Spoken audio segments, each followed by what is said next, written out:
So, Vice President Kamala Harris has accepted an invitation from CNN for another debate, this time on October 23rd. It would follow the same rules that were set up between the Biden and Trump campaigns for the debate between Joe Biden and Donald Trump, the one in which Joe Biden did not do very well and ultimately led to him deciding not to seek re-election. And Donald Trump likes to brag about how he had such a great debate on CNN and how he pushed Joe Biden out of the race. So, but Kamala Harris said, yeah, let's do one more. October 23rd is the date they've agreed on, or at least Kamala Harris has agreed to. And that would be less than 14 days going into the election. She thinks it would be a great opportunity to have one last debate, one last push with voters, with the undecided voters, maybe flip some voters one way or the other. Well, Donald Trump's not so keen on that idea. Why? Well, he says, first of all, he's already done two debates.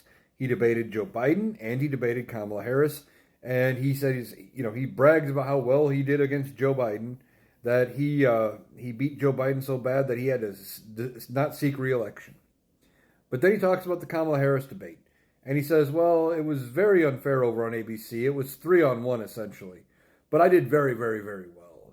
Everyone says I did a good job. And of course, he was talking about the crowds cheering for him at that debate just the other day, even though there were no crowds. But Donald Trump does not want to take on this new debate. He says he's already done two, he doesn't need to debate her again, and doesn't want to. Now, will he is the question. And I think ultimately it's going to come down to how bad does he get dragged in the media for this, for not going. If he starts taking a lot of negative press, a lot of creators talking shit about him, if people are just saying he's a coward and a chicken, and he starts hearing it, his ego will force him to go. Otherwise, if he thinks it's better for him to not go, and he's not getting any negative press about not being there, then he won't. That's how he is. He's transactional. He's going to look at it whichever way he thinks is better for his image, and that's how he'll make his decision. But Donald Trump says, he doesn't need to debate her again. He beat her and he won and all this.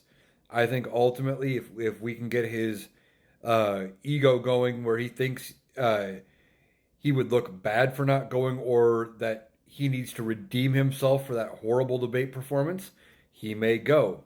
The other question is, what about the vice presidential debate that is currently scheduled for October 1st between Tim Walz and J.D. Vance? Would that have an effect on how Donald Trump could perceive this? Well, yes, I think it could. If J.D. Vance goes out and does extremely well, which I don't expect, but if he does very well and somehow embarrasses Tim Walz, Donald Trump would be goaded into doing another debate with Kamala Harris to redeem himself, because he couldn't have J.D. Vance looking better.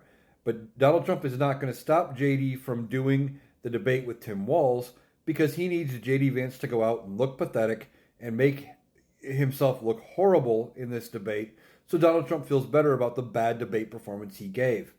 Ultimately, Donald Trump's ego about how he is perceived in the debate with Kamala Harris the first time and in the lead up to this second date of October 23rd is going to determine whether or not he's there. Ultimately, I think it's entirely possible that his ego could get the better of him. They have another debate and she kick his ass again.